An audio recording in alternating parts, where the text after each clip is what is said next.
जिसे टैगोर ने चाहा, जिसे खुसरो ने गाया है, निराला ने निरालेपन से निर्मल प्रेम गाया है कि बच्चन जी हृदय में, कि बच्चन जी हृदय में घोल देते हैं मधुशाला। हमें है गर्व हमने हिंद में हिंदी को पाया है, हिंदी को पाया है। देखिए आज हम लोग प्रोफेसर जी सुंदर रेड्डी के जीवन परिचय को पढ़ने वाले हैं। ये अहिंदी भाषी होते हुए भी, दक्षिण भारत के होते हुए भी हिंदी से इनका इतना लगाव था।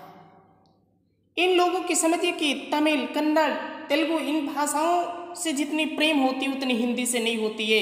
इंग्लिश से जितनी इनकी प्रेम होती उतनी हिंदी से नहीं होती। लेकिन फिर भी प्रोफेसर जी सुंदर रेड्डी ने जो हिंदी के विकास के लिए योगदान दिया वह सराहनीय है।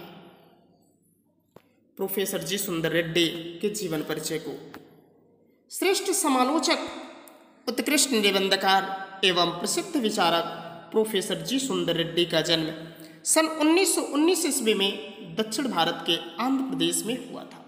ये देखिए कि जब भी जीवन परिचय लिखे शुरुआत में उनके विषय में जितनी अतिशयोक्तितापूर्ण विशेषण शब्दों का, एडजेक्टिव वर्ड्स का यूज कर सकते हैं उतना यूज करिए। रेड्डी जी की प्रारंभिक शिक्षा संस्कृत एवं तेलुगु में हुई थी, परंतु अपने साहित्यिक जीवन में ये हिंदी के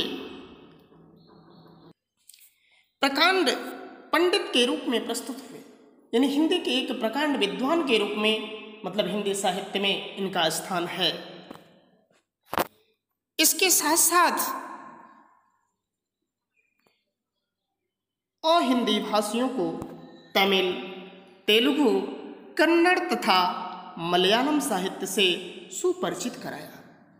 इसके साथ साथ इन्होंने अहिंदी भाषियों को तमिल से भी, तेलुगु से, कन्नड़ से और मलयालम से भी परिचित कराया। रेड्डी जी के कुशल निर्देशन में हिंदी और तेलुगु साहित्य के विविध प्रश्नों के तुलनात्मक अध्ययन कर अनेक शोध कार्य भी हुए। यानी इन्होंने भाषा पर रिसर्च का कार्य किया। एकदम इन्होंने भाषा को, हिंदी भाषा को एकदम साइंस के बेस पर मतलब अध्ययन करने का एकदम समझिए कि प्रेरित किए। जितना अधिक से अधिक हो सका उस पर शोध किए, रिसर्च किए कि हमको कुछ कंक्लूजन, कुछ रिजल्ट तो मिले। ये आजन्म भाषाई एकता के लिए प्रयत्नशील रहे कि सभी भाषाओं में एकता हो, इसके लिए हमेशा आजन्म ये प्रयत्नशील रहे।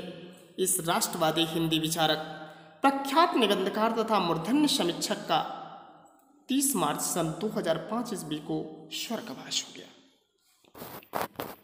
अब हम इनके साहित्यिक परिचय को देखेंगे।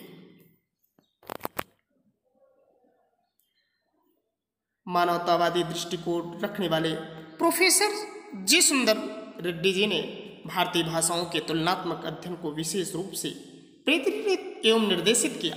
इन्होंने यहाँ काट दिया गया, इन्होंने इनके हिंदी, अंग्रेजी तथा तेलुगु पत्र पत्रिकाओं में अनेक निबंध प्रकाशित हो चुके हैं।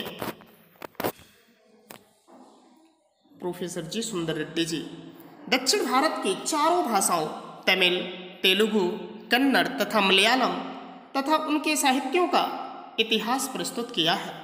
तमिल, तेलुगु, कन्नड़ और मलयालम के साहित्य और इतिहास का सूक्ष्म विवेचन करने के साथ साथ हिंदी भाषा और साहित्य से भी उनकी तुलना करने में पर्याप्त रुचि लेते हैं। भाषा की समस्याओं पर अनेक विद्वानों ने बहुत कुछ लिखा है, किंतु भाषा और आधुनिकता पर वैज्ञानिक दृष्टि से विचार करने वालों में प्रोफेसर जी सुंदर रेड्डी सर्वप्रमुख हैं।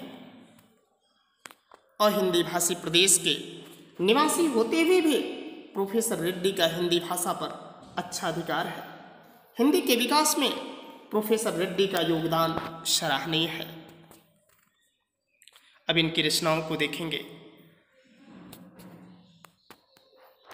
इनकी कृतियाँ जो अब तक प्रकाशित हुई हैं निम्नलिखित हैं। मैंने इसे काफ़ी परिश्रम करने के बाद लिखा, कई किताबों से इसको छांट के लिखा। बहुत जगह आप ढूंढेंगे इनकी साहित्यिक परिचय नहीं दिया होगा, लेकिन साहित्यिक परिचय को विशेष करके सबसे अधिक परिश्रम लगा उसको लिखने में।